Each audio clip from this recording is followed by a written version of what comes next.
परंतु जब के परमेश्वर का आत्मा तुम में बसता है तो तुम शारीरिक दशा में नहीं परंतु आत्मिक दशा में हो। यदि किसी में मसीह का आत्मा नहीं तो वह उसका जन्म भी नहीं। फिर बेकार है आपका गीत गाना बेकार है, आपका ताली बजाना बेकार है, आपका चर्च में डोनेशन देना बेकार है, आपका हालेलुया बोलना बेकार है। फिर अगर मसीह का आत्मा आपके अंदर नहीं, ये मसीह का आत्मा जब आपके अंदर होता है वही पेंतकोस्त का अनुभव है। पवित्र आत्मा और आग का बपतिस्मा जो होता है वही पेंतकोस्त का अनुभव है। हालेलुया। इसलिए जरूरी है कि आप परमेश्वर के साथ व्यक्तिगत रिश्ता बनाएं। जब आप व्यक्तिगत रिश्ता बनाएंगे तो आप परमेश्वर के वचनों की समझ को प्राप्त करेंगे। सुनिएगा ध्यान से, जब आप परमेश्वर की आत्मा के साथ रिश्ता बनाएंगे, व्यक्तिगत रिश्ता बनाएंगे, तो ही आप परमेश्वर के बेटे और बेटी कहलाएंगे, तो ही आप परमेश्वर के वचनों को गहराई से समझ पाएंगे। बहुत सारे लोग वचन लेकर आते हैं। आजकल ना चर्च में व्हाइट मैजिक चला हुआ है। परसों मैं और मन्नत पास्टर सुभाष गिल जी के साथ थे, हम बातचीत कर रहे थे। ऐसे लोग काला जादू, ये जादू, वो जादू, है ना, लेकिन चर्च में क्या है? व्हाइट मैजिक है। चर्च में क्या चल रहा है आजकल? सुनिएगा ध्यान से, आंखें खोल के सुनिए, कान खोल के सुनिए। चर्च में क्या चल रहा है आजकल? White magic. इल्यूमिनाटी ने चर्च की पुलपिट के ऊपर कब्जा किया हुआ है और ऐसे ऐसे बड़े बड़ी कलीसियाओं की स्थापना उसने करके रखी है। उनके प्रचार में यीशु मसीह के लहू की सामर्थ्य के बारे में कुछ नहीं है। उनके प्रचार में सुसमाचार के बारे में कुछ नहीं है। उनके प्रचार में मुक्ति के, उद्धार के, साल्वेशन के बारे में कुछ नहीं है। उनके प्रचार में आशीषों के बारे में बहुत कुछ है, चंगाइयों के बारे में बहुत कुछ है, प्रोस्पेरिटी के बारे में बहुत कुछ है। आपका रुतबा बढ़ जाएगा, आपकी तरक्की हो जाएगी, आपको बहुत सारा धन मिल जाएगा, आपके खाते में पैसे आ जाएंगे, आप पर ऊंचे उठ जाएंगे, आपको दुनिया जानने लग जाएगी, आपका रुतबा बढ़ जाएगा, आपकी प्रमोशन हो जाएगी, मेरा कलबनी हो जाएगी। ये सब कुछ है उनके पास।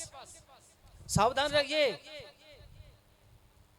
ये सब कुछ मिलेगा उसके पास, लेकिन सुसमाचार नहीं मिलेगा। यीशु मसीह के लहू की सामर्थ्य नहीं मिलेगी। वो नहीं कहेंगे कि वो मेरा बाप है, वो तेरा भी बाप है, जैसे मैं मांगता हूं वैसे तुम भी मांग। वो नहीं बोलेंगे कभी भी। वो कहेंगे मेरे पास आओ, मैं तुम्हें दे दूंगा। मेरे पास आ जाओ, मैं तुम्हें दे दूंगा। 5 इतवार आ जाओ, 6 इतवार आ जाओ, 10 इतवार आ जाओ, मैं तुम्हें दे दूंगा। और इंसान क्या करता है? भोली भाली पब्लिक क्या करती है? अपने एग्रीमेंट कर लेती है उनके साथ, एक रिलेशन, स्पिरिचुअल रिलेशन उनके साथ बना लेती है। ये बड़ा खतरनाक है, आत्मिक रिश्ता बनाना किसी के साथ। स्पिरिचुअल रिलेशन जब किसी के साथ बनाते हैं, स्पिरिचुअल एग्रीमेंट बनाते हैं, ये जो भूत साधना करते हैं, तांत्रिक वांत्रिक जो लोग होते हैं, ये एग्रीमेंट करते हैं दुष्ट आत्माओं के साथ। दुष्ट आत्मा से कहते हैं तू मेरा ये काम कर, मैं तेरे काम करूंगा, है ना, तू मुझे बलि दे, मैं तेरा काम ये कर दूंगा, तू मेरा दीवा लगाना शुरू कर दे, तू मेरी बत्ती लगाना शुरू कर दे, तू मेरे लिए ये काम करना शुरू कर दे, तू मेरे लिए 5 मीटर कपड़ा रख दे, तू मेरे लिए 5 रुपए रख दे, मैं तेरे घर को भर दूंगा खुशियों से, मैं तेरे घर को आशीषों से भर दूंगा। और वो एक स्पिरिचुअल एग्रीमेंट कर लेते हैं उनके साथ, मैं तेरा ये काम करूंगा, तू मेरा ये काम कर। और खतरनाक है, बड़ा खतरनाक है। हमारे एक पादरी साहब ने, मैं प्रचार में वही बातें ज्यादा बताता हूं जो हकीकत होती है। बहुत सारे सेवक लोग हमारे साथ काम करते हैं, और एक पादरी साहब ने कई साल पहले एक ऐसा एग्रीमेंट कर लिया। नाइजीरिया से एक प्रभु का दास आया, पास्टर आया, प्रभु का दास तो नहीं बोल सकते, अपने आप को प्रोफिट बोलता था, उसके साथ उसने रिश्ता कर लिया। और उसने मुझे भी फोन करके बताया कि आप भी जरूर आइएगा। और इतना सामर्थी है कि जब वो एयरपोर्ट पे उतरता है तो कुछ सेकंड के लिए एयरपोर्ट का सिस्टम जाम हो जाता है। तो मैंने उसको बोला, भाई जो सिस्टम को जाम कर देता है वो तो परमेश्वर की तरफ से नहीं है, वो तो गड़बड़ का आत्मा लेकर घूमता है, वो तो डरावनी आत्मा लेकर घूमता है, वो तो आपके ऊपर रोब डालने वाली बातें लेकर घूमता है कि किसी तरीके से आपके ऊपर प्रभाव डाले। जिस समय आपके ऊपर प्रभाव डल गया तो ये समझ लिए आपका आत्मिक एग्रीमेंट हो गया किसी के साथ, आप कनेक्ट हो गए किसी के साथ। फिर आप उसके फैन बन जाते हैं, है ना, फिर आप उसको फॉलो करने लग जाते हैं, फिर आप उसके पीछे पीछे चलने लग जाते हैं, फिर धीरे धीरे उसके जैसे बोलना शुरू करते हैं, धीरे धीरे उसके जैसे कटिंग करना शुरू कर देते हैं, धीरे धीरे उसके हालचाल, उसके स्वभाव को, उसके कपड़ों के स्टाइल को आप अपनाना शुरू कर देते हैं। क्यों? क्योंकि आपका एक स्पिरिचुअल एग्रीमेंट हो गया उनके साथ। आप उन्हीं के जैसे दिखना शुरू करेंगे। वो हाथ उठा के ऐसे करेंगे तो आप भी हाथ उठा के ऐसे करेंगे। हा? तो क्या हुआ, हमारे पादरी साहब का एग्रीमेंट हो गया उनके साथ। मैंने उसको मना किया कि भैया मत करो ये काम, ऐसे लोगों से दूर रहो। तो उसने बोला सर आपको क्या पता। हो गया उसके साथ। उसके बाद उन्होंने जो एग्रीमेंट किया था वो पूरा नहीं किया। उसने कहा था तुम मेरे लिए लोगों को लेकर आओ, तुम जाओ लोगों के बीच में। लेकिन ये थोड़ा खुद ही टाइप का व्यक्ति था और इसने बोला मैं दूसरों की कलीसिया नहीं तोड़ सकता। उसके बाद ये इसके खिलाफ में आना शुरू होगी दुष्ट आत्माएं। उसके बाद ये दुष्ट आत्मा इसके खिलाफ में आना शुरू हो गई और अब मेरे ख्याल में 6-7 साल हो गए, बड़ी मुश्किल से उनको बाहर निकाल रहे हैं। अभी भी पूरी रीति से आजाद नहीं हुआ वो, अब भी उनको बाहर निकाल रहे हैं। और जब कभी बात आ जाती तो बस उसी का नाम आ जाता, उसी का नाम, उसी का नाम, उसी का नाम। प्रभु यीशु मसीह का नाम इतना ज्यादा नहीं लेते वो लोग। जब किसी का स्पिरिचुअल एग्रीमेंट हो जाता है किसी के साथ, आत्मा कोई बेच देता है अपनी किसी को कि तू मुझे आशीष दे, तू मुझे बरकत दे, तू मेरा नाम बड़ा कर, तू मेरा ये कर, तू मेरा वो कर, मैं तेरे लिए ऐसा कर दूंगा। तो समझ लीजिए उसने अपनी आत्मा को गिरवी रख दिया। अब मेरे भाई, प्रभु यीशु मसीह तुम्हारे साथ आएगा। उसने कहा है तुम परमेश्वर के धर्म और उसके राज की खोज करो, दुनिया की सारी चीजें तुम्हारे अपने पीछे अपने आप आ जाएंगी। दुनिया की सारी चीजें तुम्हारे पीछे आ जाएंगी। किसकी खोज करो? परमेश्वर के राज की और परमेश्वर की धार्मिकता की। अब परमेश्वर की धार्मिकता छोड़ दी, हालेलुया बोलो, जय मसीह की बोलो, गीत गाओ, नाचो कूदो, सब कुछ करो, लेकिन यीशु मसीह का नाम इतना नहीं लेना जितना सामने वाले का नाम लेना। वो स्पिरिचुअल एग्रीमेंट हो जाता है और वो फिर छुड़ना बहुत मुश्किल हो जाता है। अगर आप उससे पीछे हटते हो तो आपको बड़ी तकलीफ होती है। अगर कोई अच्छा खुदा का दास है, कोई समझ वाला आत्मिक व्यक्ति है, तो आपको बाहर निकाल सकता है, नहीं तो बड़ा मुश्किल आपके लिए बाहर निकल के आना। क्योंकि शैतान का वो एक ऐसा जाल है। वो बता रहे थे कि शैतान और उसके दूत ये कहते हैं कि विश्वासी तो कुछ भी वफादार नहीं है खुदा के साथ। विश्वासी लोग तो खुदा के साथ कुछ भी वफादारी नहीं करते, 1% भी वफादारी नहीं है हमारी खुदा के साथ। शैतान और उसके दूत समर्पित हैं उसके लिए और लगे रहते हैं, कभी किसी को गिराने में, कभी किसी को गिराने में। जैसे हम लोग उपवास रहते हैं ना, वो भी शायद रोजे रखते होंगे और वो भी शैतान से कहते होंगे इब्लिस ताकत दे, ये कर, मुझे ताकत दे, मुझे 2 विश्वासियों को गिराना है, मुझे पादरी को गिराना है, मुझे उस बिशप को गिराना है, मुझे उसको नाश करना है, मुझे उस कलीसिया में घुसना है, मुझे उन लोगों के बीच में जाना है, मुझे उन लोगों के बीच में जाके गड़बड़ करनी है, मैंने उनको बरगलाना है, उनको भरमाना है, उनको खुदा से दूर करना है मैंने। ये शैतान की दुनिया में चलता है। ये किसकी दुनिया में चलता है? शैतान की दुनिया में। और वो लोग उसके शिकार बन जाते हैं जिनके जीवन में पेंतिकोस्त का अनुभव नहीं होता, जिनके जीवन में पवित्र आत्मा का अनुभव नहीं होता, पवित्र आत्मा के चलाए नहीं चलते, वो लोग उनके चक्कर में बड़ी आसानी से जाके फंस जाते हैं। सब कुछ होगा उनके पास। बाइबल में क्या लिखा है? बाइबल कहती है संकरा मार्ग है वो। मेरे साथ निकालिए मत्ती की किताब, उसका 7 अध्याय और उसका 13 वचन। प्रभु के वचन में ऐसे लिखा है, सकेत फाटक से प्रवेश करो, क्योंकि चौड़ा है वो फाटक और सरल है वो मार्ग जो विनाश को पहुंचाता है। चौड़ा मार्ग, आसानी का रास्ता। लोग सोचते हैं मसीह में आके आसान मार्ग मिल जाएगा, लेकिन मसीह वाला मार्ग आसान नहीं है। मजेदार तो बहुत है, आनंद तो बहुत है इसमें, लेकिन आसान नहीं है ये। हालेलुया। इसमें आनंद बहुत है, बहुत मजा है इसमें। क्यों? कितना आनंद है, दुनिया की कोई भी किताब में लिख ही नहीं सकते, इतना आनंद है। इतना आनंद है कि उसका वर्णन ही नहीं कर सकते। इतना आनंद है कि दुनिया का बनाने वाला आपके साथ साथ होकर चलता है। तभी तो कहता है जब तू मौत की वादी में से जाएगा मैं तेरे साथ होऊंगा, है ना। जब तू नदियों में से होके चलेगा उसका जल तुझे डुबो नहीं सकेगा। मतलब नदियों के जल में जाना पड़ेगा, आग में से निकलना पड़ेगा, मौत की वादी में जाना पड़ेगा। मजा आता है मौत की वादी में जाने से? मजा आएगा क्या? कोई जाना चाहेगा मौत की वादी में? कोई आग में चलना चाहेगा? हाँ, तकलीफ होती है, बड़ी तकलीफ होती है आग में जाने से।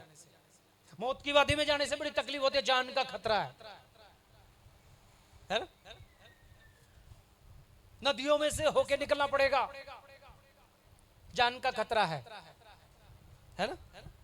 पर उस खतरे में जो तुम्हारे साथ होगा, जो तुम्हारे अंदर होगा, जो तुम्हारे साथ चलेगा, वो कहेगा तो चिंता मत कर, मैं हूं तेरे साथ, मैं पार कर दूंगा। हालेलुया। क्या कहता है फिर वो? तू चिंता मत कर, मैं हूं तेरी चिंता करने वाला। फिरौन बेशक पीछे आ रहा है लाल समुद्र में, लेकिन तू लाल समुद्र भी रास्ता दे देगा तेरे को। वो जल भी दो तरफ ठहर जाएगा, तू मार्ग में से होकर निकल जाएगा। उसको, तेरे दुश्मन को आने दे, मैं उन्हें उसको डुबोने के लिए यहाँ पे तैयारी करके रखी है। हालेलुया। बहुत आसान लगेगा, लेकिन बड़ा दुख भरा है। बहुत मजा आएगा, बहुत आनंद आएगा, लेकिन एक बार तो ऐसा लगेगा मर गए बस। और जब ये आएगा ना, मर गए बस, अब कुछ नहीं है, तब कहेंगे प्रभु मेरे बस की बात नहीं, मुझे बचा ले। और उसी समय वो मुक्तिदाता आपके साथ आके खड़ा हो जाएगा। बोलिए हालेलुया। क्या लिखा है परमेश्वर के वचन में? क्या कहता है? सकरा है वो फाटक, वो मार्ग, और चौड़ा है वो फाटक, और सरल है वो मार्ग जो विनाश को पहुंचता है, और बहुत से हैं जो उससे प्रवेश करते हैं। क्योंकि सकेत है वह फाटक और कठिन है वह मार्ग जो जीवन को पहुंचता है, और बहुत थोड़े हैं जो उस जीवन के मार्ग में प्रवेश करते हैं। बहुत थोड़े लोग जाएंगे, ऐसे लोग जाएंगे जो यीशु के दीवाने हैं, जो दुनिया को भी साथ में रखते हैं, यीशु को भी साथ में रखते हैं, वो नहीं जाएंगे। जो कहते हैं नहीं नहीं, मुझे उलझन में क्यों पड़ना, मुझे चक्कर में क्यों पड़ना, कोई बात नहीं, मैं यीशु का नाम किसी को थोड़ी बताना, अंदर ही रखना है। प्रभु कहता है मेरे लायक नहीं हो। वो कहता है हल पे हाथ रख के पीछे मुड़ के नहीं देखा जाता, हल पे हाथ रख के पीछे मुड़ के नहीं देखा जाता। पिछली जो थी वो खत्म हो चुकी है, हल पे हाथ रख के आगे देखा जाता है। हालेलुया। मसीह जीवन में आके पीछे मुड़ के जब इंसान देखना शुरू कर देता है, उसके बस की बात नहीं है मसीह के साथ चलना। व्हाइट मैजिक की बात कर रहा था मैं। हाथ में बाइबल लेके आते हैं, हाथ में बाइबल लेके आएंगे, बोलेंगे मुझे तेरे पीछे दो आत्मा दिखाई दे रही है, मुझे तेरे पीछे दुष्ट आत्मा दिखाई दे रही है। ठीक है, दिखाई दे रही है तो निकाल दो। और बोलेंगे नहीं नहीं नहीं नहीं नहीं नहीं, ये सब भी हो रहा, वो भी हो रहा, वो भी हो रहा, वो भी हो रहा। तुम्हारे भविष्य के बारे में, तुम्हारे भूतकाल के बारे में, तुम्हारे वर्तमान के बारे में कोई भी बता सकता है। हमारे यहाँ एक आदमी है जो आपके कड़ियां, जो छत की कड़ियां, वो भी गिन के बता देता कि आपके घर में इतनी कड़ियां लगी हुई हैं, आप ये खा के आए हो, सुबह वो खा के आए हो। लेकिन मुक्ति नहीं है उनके पास, उनके पास उद्धार नहीं है, उनके पास जीवन का मार्ग नहीं है। क्यों? क्योंकि पवित्र आत्मा उनकी अगुवाई नहीं करता, दुष्ट आत्मा उनकी अगुवाई करता है। शैतान के पास बहुत कुछ है, शैतान संसार का राजा बना के रखा हुआ है, संसार का राजा है वो, और उसके पास बहुत सारी ताकतें हैं। वो पैसा दे सकता है आपको, आपके नाम को ऊंचा कर सकता है, आपकी बल्ले बल्ले करवा सकता है, आपकी शोहरत बड़ी बढ़ा सकता है। वो आपके पास बहुत सारे लोग हो जाएंगे, बहुत सारे लोग आपके फैन हो जाएंगे, आपकी फैन फॉलोइंग बहुत ज्यादा हो जाएगी। आपको गाने का सुर बहुत बढ़िया दे सकता है, आपको पैसा कमाने का टैक्ट बहुत बढ़िया दे सकता है, आपको बुद्धि वाला काम बहुत कुछ बढ़िया कर सकता है ना। दुनिया में आपको रोब वाला व्यक्ति बना सकता है, ऊंचा व्यक्ति बना सकता है, लेकिन स्वर्ग में नहीं लेके जा सकता। वो कंडीशन उसके पास नहीं है। और हम यहाँ पे क्यों इकट्ठे हुए हैं?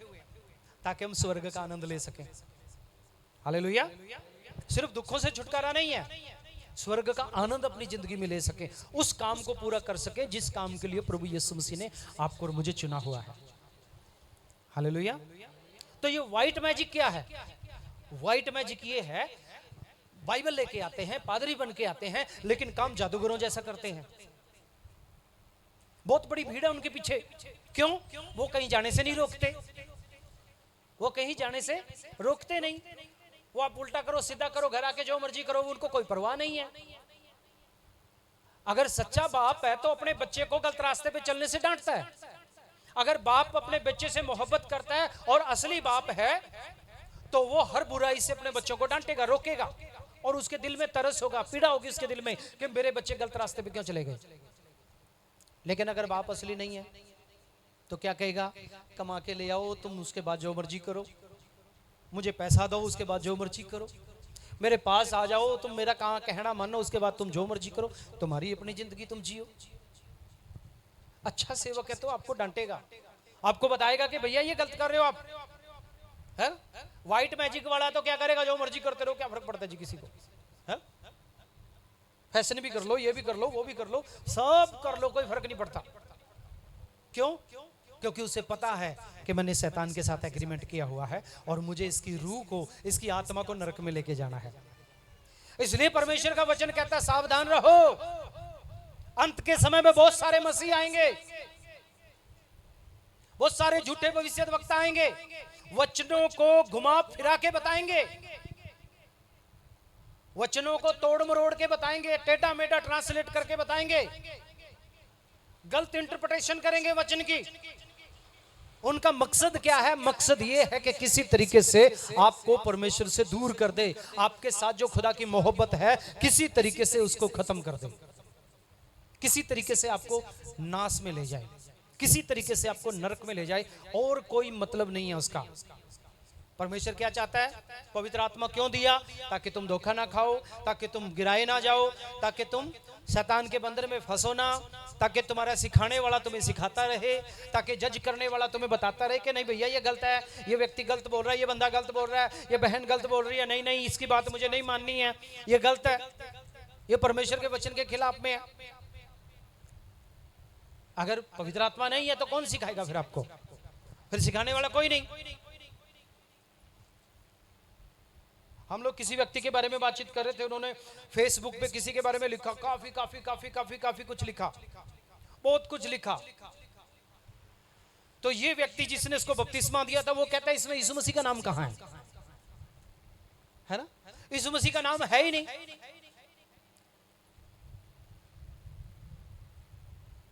किसकी जय बोल रहे हो तुम? किसके लिए जी रहे हो तुम? वो सब कुछ है तो किसकी वजह से है? अगर यीशु मसीह की वजह से है तो तुम जरूर यीशु मसीह की जय बोलोगे। अगर यीशु मसीह की वजह से है तो तुम जरूर यीशु के नाम को ऊंचा करोगे। और अगर यीशु मसीह की वजह से नहीं है तो तुम अपने नाम को ऊंचा करोगे, मैं ऐसा हूं, मैं ये हूं, मैं वो हूं, मैं ऐसा करता हूं, मैं वैसा करता हूं। और भी बहुत सारी बातें हैं, मैं ओपनली प्रचार में नहीं बोल सकता, बहुत सारे लोगों को उससे नाराजगी हो जाएगी। पर यह जरूरी है कि हम समझें इन बातों को, हम इन बातों को सीखें। चौड़े मार्ग बहुत हैं भाई, बहुत चौड़ा रास्ता है, उस पे आप आराम से जा सकते हैं, लेकिन वो स्वर्ग में लेके नहीं जाएगा। बड़ा आसान है उसमें, तुम जो मर्जी करते रहो, जो मर्जी खाते पीते रहो, जो मर्जी ऐशो आराम करते रहो, चलते भी रहो, तुम्हें सब कुछ मिलता भी रहेगा, पर स्वर्ग में नहीं जा पाओगे, जाओगे नरक में। पर बड़ा तंग है वो मार्ग, बार बार मौत के सामने आमने सामने होना पड़ेगा, बार बार दुखों के आमने सामने होना पड़ेगा, बार बार बीमारियों को, परेशानियों को आमने सामने होना पड़ेगा, लेकिन सृष्टिकर्ता परमेश्वर तुम्हारे साथ आके खड़ा हो जाएगा। आपको बस एक ही बार बोलना है, प्रभु मेरे बस की बात नहीं है। प्रभु कहेगा तू क्यों चिंता करता है, मैं हूं ना। चेले डूबने लगे, शोर मचाने लगे, चिल्लाने लगे, यीशु पानी पे चल के आ गया। पतरस कहता मैं भी चलूं, आजा। डूबने लगा, पुकारा प्रभु मुझे बचा लो, हाथ पकड़ के उठा लिया। बस जब हमारे बस की बात नहीं होती तब परमेश्वर कहता है तू चिंता मत कर, अब मैं खड़ा हूं तेरी चिंता करने के लिए। हालेलुया। परमेश्वर क्या कहता है? मैं तेरी चिंता करने के लिए खड़ा हूं, तू क्यों चिंता करता है? इसलिए इस व्हाइट मैजिक से बच के रहना। आजकल चुने हुए भरमाने का समय है, कौन सा समय? चुने हुए को भरमाने का समय। बहुत सारे चुने हुए भरमाए जाएंगे जो अपने आप को मसीह कहते हैं, जो अपने आप को कहते हैं मैं प्रभु का हूं, मैं यीशु के बिना जी नहीं सकता। आपके भरमाने का टाइम है अभी, क्योंकि शैतान ने, बाइबल में लिखा है, तुम्हें पछाड़ने के लिए, हाँ, गेहूं लेते हैं ना छाछ में, उसको ऐसे पछाड़ते हैं कि तुम्हें पछाड़ने के लिए शैतान ने मांग लिया। अब तुम्हारे विश्वास की परख का समय है भाई। अपने आप को तैयार करके रखो। खुदा का वचन कहता है जान देने तक वफादार रहो। लोग आएंगे, लोग कहेंगे यीशु मसीह को स्वीकार करना है या मौत को स्वीकार करना है। आपकी बात, अगर आप खुदा के हैं, खुदा से मोहब्बत करने वाले हैं, आप कहेंगे मेरा काम बढ़े ना बढ़े, मुझे तो यीशु चाहिए। मुझे कोई छोड़े या मारे, जो मर्जी करे, मुझे यीशु मसीह चाहिए। मेरा काम बिगड़े या मेरा सब कुछ सत्यानाश हो जाए, लेकिन मैं यीशु को नहीं छोड़ सकता। वही लोग हैं जो सकरे मार्ग से प्रवेश करते हैं, जो सकेत मार्ग से प्रवेश करते हैं। जो चौड़े रास्ते से जाते हैं वो तो कहेंगे चलो इधर क्या करना है जी, पादरी साहब तो बकाता रहता है, पादरी साहब तो बड़ा कठोर है, बड़े कठोर नियम है यहाँ के, तो है, हम तो उस रास्ते से जाएंगे जहाँ कोई रोक टोक ही नहीं, आनंद करके आएंगे बस। चुने हुओं को भरमाने का समय है। चुने हुओं को भरमाने का समय, इसलिए सावधान रहें। मजा बहुत आता है, आनंद बहुत है, खुशी बहुत है। प्रभु के साथ की जो अनुभूति होती है, जो प्रभु के साथ महसूस होता है, जो एक्सपीरियंस होता है खुदा के साथ का, वो है उसमें। पर मार्ग चौड़ा नहीं है, गिरते पड़ते उठते उठते निकल जाना है। जाओगे स्वर्ग में हमेशा की जिंदगी के लिए। हालेलुया, हमेशा की जिंदगी के लिए प्रवेश करने के लिए जाओगे। तो प्रभु इन वचनों के द्वारा आशीष से सावधान रहिए, अपने आप का ख्याल रखिए, वचनों में रहिए, पवित्र आत्मा से भरे रहिए, है ना, पेंताकोस्त के अनुभव में बने रहिए। अगर पेंताकोस्त नहीं है तो आपका मसीह जीवन बेकार है, फिर किसी के भी पीछे चलने वाले बन जाएंगे आप। है, किसी और के पीछे मत चलिए, यीशु के पीछे चलिए, क्योंकि उसने खुद चल के हमें जीना सिखाया। हालेलुया। प्रभु इन वचनों के द्वारा आशीष दे।